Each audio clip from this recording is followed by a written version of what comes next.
What if a single strike in a distant port was enough to shift the direction of a global conflict that has already stretched across continents? What if a decision made in seconds was about to trigger consequences that no one involved fully expected? Because according to emerging reports and growing geopolitical tension, Israel has taken an action that may have crossed a line it cannot simply step back from. There is an old saying that fits moments like this: the one who does something may eventually move on, but the one who suffers, it never forgets. And in this case, it appears Israel believed the moment would pass without lasting impact, that the incident would be absorbed into the wider chaos of the war and quickly fade. But Russia does not operate on forgetfulness, and in this situation, it does not appear willing to treat the matter as routine. For the first time in this conflict, we are seeing signs that consequences are beginning to form in a more structured and deliberate way. An ultimatum, or at least what is being interpreted as one, has emerged from Moscow. And whether or not every detail is immediately visible, the tone coming from the Kremlin suggests that something fundamental has shifted. Before continuing, if you find this kind of geopolitical breakdown valuable, make sure you stay connected to this channel, because conversations like this are rarely presented in mainstream reporting. Subscribe, turn on notifications, and share this analysis with others who are trying to understand what is not being openly discussed. And if you are watching from anywhere in the world, your presence in this discussion matters, because these events are not isolated, they are interconnected across regions and economies.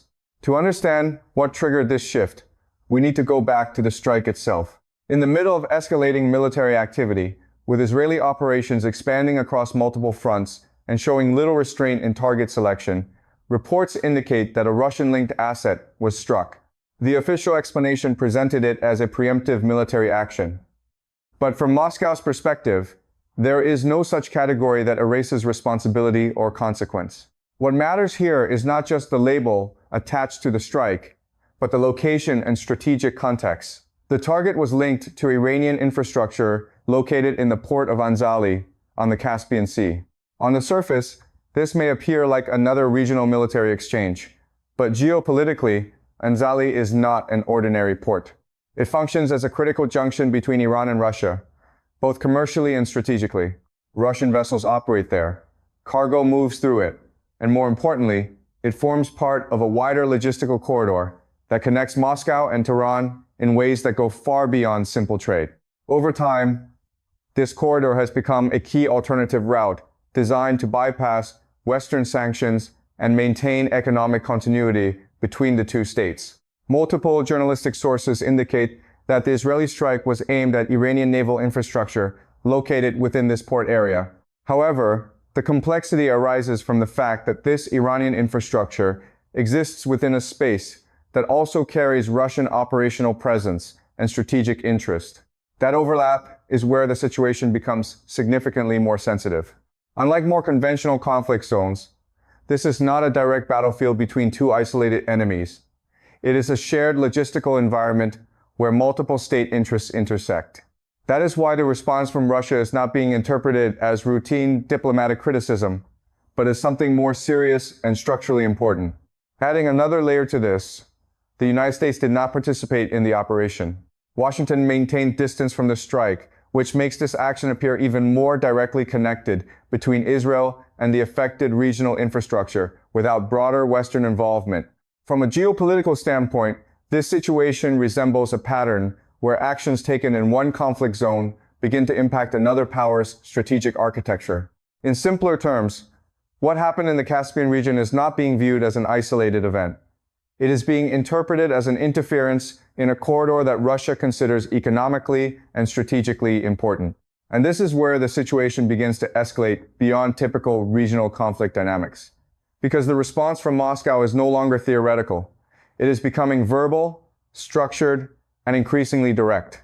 The message being sent is not ambiguous, and it suggests that further developments are expected rather than ruled out. This is only the beginning of the analysis, because the next layer involves how Russia officially responded, the language used by its foreign ministry, and why the Caspian Sea region is now being described in terms that suggest broader regional involvement. The response from Russia did not take long, and more importantly, it did not come in a neutral or carefully softened diplomatic tone.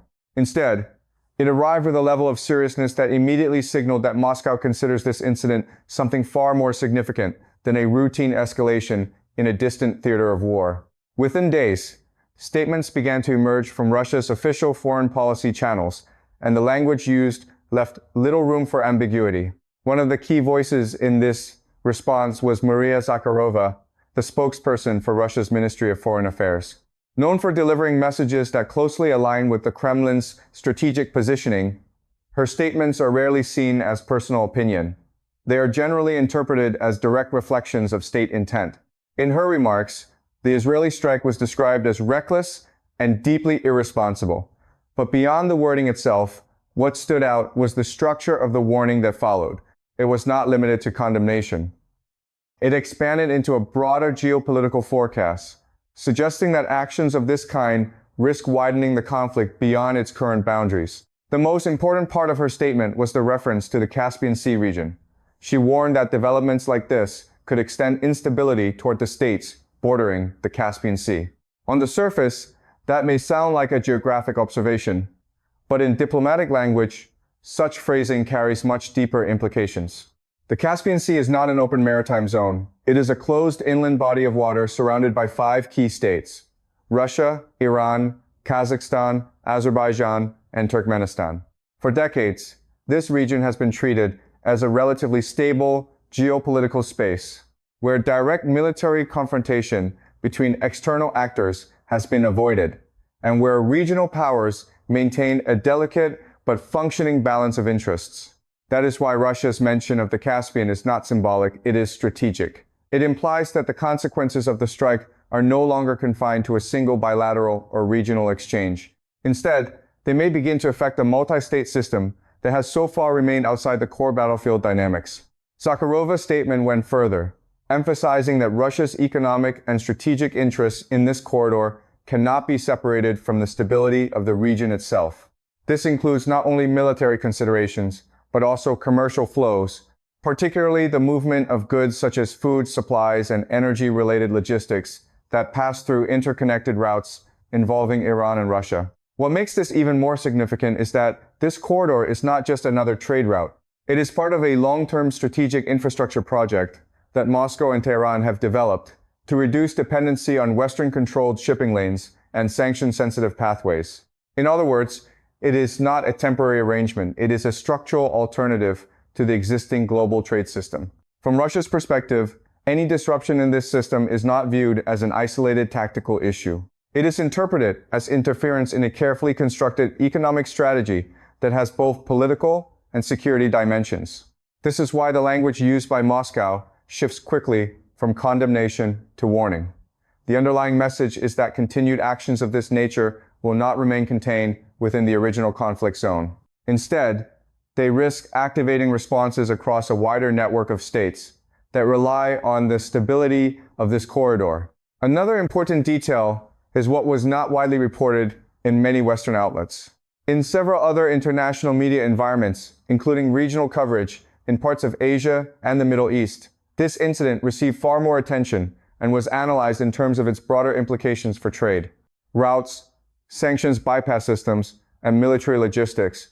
However, in much of Western mainstream reporting, the incident was either minimized or framed in a much narrower operational context. This difference in coverage is not accidental. It reflects a broader pattern in how geopolitical events are filtered depending on narrative priorities and regional strategic interests. What is clear from the Russian response is that Moscow is now openly linking this strike to its own national interests. That is a critical shift, because once a major power defines an external military action as directly affecting its strategic infrastructure, the threshold for potential escalation changes fundamentally. At this stage, Russia is not declaring direct military involvement, but it is clearly signaling that the situation is no longer being treated as a distant conflict between other regional actors.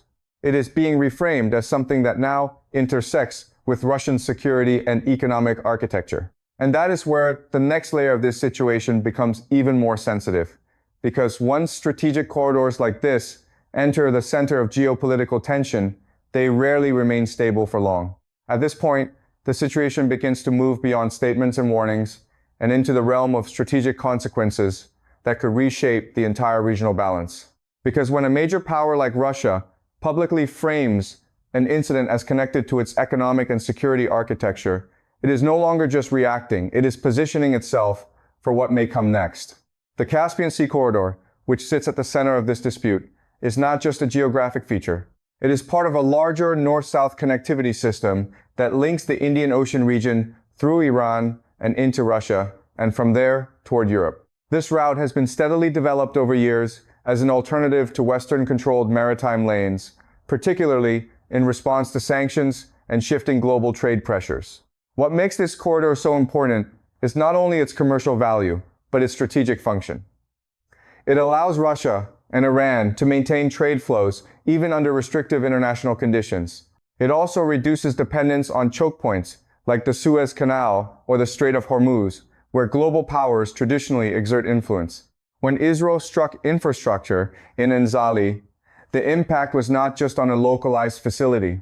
It was perceived, especially in Moscow, as an interference in a broader system designed to maintain economic resilience under pressure. And that perception is what transforms a regional strike into a wider geopolitical issue. From Russia's standpoint, the concern is not limited to immediate physical damage. The deeper issue is the precedent it creates. If infrastructure tied to this corridor can be targeted without consequence, then the stability of the entire network becomes uncertain. And uncertainty in strategic logistics is something major powers tend to treat as a serious security risk. This is where the rhetoric coming from Moscow begins to carry more weight. It is no longer just describing the event, it is outlining potential consequences if similar actions continue. The implication is clear. Escalation is not automatic, but it is no longer off the table either. At the same time, Israel appears to be operating under a different strategic calculation. From its perspective, targeting Iranian-linked infrastructure is part of a broader effort to disrupt military supply chains and limit the transfer of equipment and technology that could be used in ongoing regional conflicts.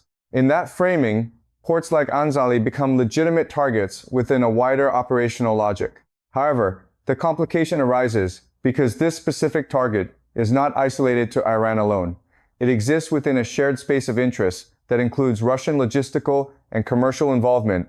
That overlap is what creates the current tension, because it introduces an additional layer of strategic sensitivity that goes beyond the original conflict framework. There is also an important asymmetry in how each side interprets escalation. Israel's approach appears to be based on targeted disruption, striking specific nodes, and assuming the broader system can absorb the impact. Russia's approach, on the other hand, tends to view any disruption to integrated infrastructure as part of a cumulative pattern that cannot be ignored. This difference in strategic perception is critical. It means that what one actor considers a limited tactical action, another may interpret as part of a broader challenge to long-term stability. Meanwhile, Iran finds itself in a structurally vulnerable position within this equation. It relies heavily on partnerships and corridors like the Caspian route to maintain economic continuity under sanctions pressure. But at the same time, it does not yet operate under a formal mutual defense structure with Russia that would automatically trigger coordinated military response mechanisms. This absence of a binding defense treaty changes the dynamic significantly. It creates space for actions that affect Iranian territory or infrastructure without immediately activating direct Russian military obligations. But it does not eliminate Russian interest or influence in how those events are interpreted or responded to politically and strategically. As a result, the situation becomes more fluid and less predictable. Russia is not legally required to intervene militarily, but it is increasingly framing the situation in terms that suggest it cannot remain indifferent if key strategic assets continue to be affected. And this is where the next layer of tension emerges. Because once economic corridors, military logistics, and regional security interests begin to overlap in this way, the distinction between localized conflict and broader geopolitical confrontation starts to blur. At this stage, what is unfolding is no longer just about a single strike or a single port. It is about whether interconnected systems of trade, security, and military logistics across multiple states can remain insulated from escalation, or whether they will gradually become part of a much larger and more complex geopolitical confrontation. At this stage, the situation is no longer just about one strike one port, or one immediate reaction. It is about what happens when multiple strategic systems begin to overlap in a way that no single actor can fully control. Because once infrastructure, military logistics, and economic corridors become intertwined across several states, every new action carries consequences far beyond its original target. From Russia's perspective, the concern is now shifting from reaction to preparation. The language coming out of Moscow suggests that this is not being treated as a closed incident, but as part of an evolving pattern that could expand if similar strikes continue. The emphasis is not on immediate retaliation, but on the idea that the scope of the conflict could widen geographically and politically if pressure points within the Caspian link system are repeatedly touched. At the same time, it is important to understand that Russia is not signaling direct entry into the conflict in a conventional sense. Instead, the more likely trajectory being hinted at is indirect strategic response. This can take many forms: strengthening alliances, increasing military support to partners, adjusting regional defense posture, or reinforcing logistical and military infrastructure across sensitive corridors. One possible consequence often discussed in geopolitical analysis is the deepening of military cooperation between Russia and Iran. Even though discussions in the past about formal mutual defense arrangements did not fully materialize, the pressure created by ongoing regional escalation could push both sides closer to structured security alignment over time. That would not necessarily mean automatic intervention, but it would significantly alter the strategic balance in the region. Another dimension involves indirect pressure points. Russia has multiple ways to project influence without direct engagement, including expanding military support networks in allied regions or adjusting its posture in nearby conflict zones. These actions would not be framed as escalation in the traditional sense, but they would still shape the operational environment for all actors involved. Meanwhile, Israel appears to be continuing a strategy focused on disrupting perceived supply lines and limiting the operational capacity of adversarial networks. From this viewpoint, infrastructure like ports and transport corridors are not just economic assets, but components of broader military ecosystems that can influence regional conflicts. However, the risk in this approach is that it increasingly expands the number of stakeholders affected by each action. What begins as a targeted strike can quickly ripple outward into systems involving multiple countries, each with their own strategic interests and red lines. The Caspian Sea region is particularly sensitive in this regard because it has historically functioned as a relatively stable shared space among its bordering states. Unlike open maritime theaters, where global naval powers regularly operate, this is a more contained environment where balance has been maintained through mutual restraint. Disrupting that balance introduces uncertainty not only for military planners, but also for energy markets, trade routes, and regional diplomacy. That is why statements from Moscow emphasize broader consequences rather than isolated responses. The message being communicated is that continued destabilization of this corridor could pull additional states into the equation, whether directly or indirectly. And once that process begins, it becomes increasingly difficult to control the scale or direction of escalation. At the same time, the absence of a formal defense treaty between Russia and Iran remains a critical factor. It creates a space where political alignment exists without automatic military obligation. But history shows that in prolonged conflicts, informal alignment can gradually harden into structured cooperation when shared interests are repeatedly threatened. So the key question moving forward is not only how individual states respond to specific incidents, but how quickly these responses begin to reshape long-term alliances and regional architecture. What is emerging here is a layered geopolitical environment where each action influences multiple systems at once: military, economic, and diplomatic. And in such environments, the risk is not always immediate confrontation, but gradual expansion of involvement across different actors until the original boundaries of the conflict no longer exist in any meaningful way. And that is where this situation now stands. Not at a conclusion, but at a point where every further move carries the potential to redraw the map of regional power relations in ways that are still not fully visible.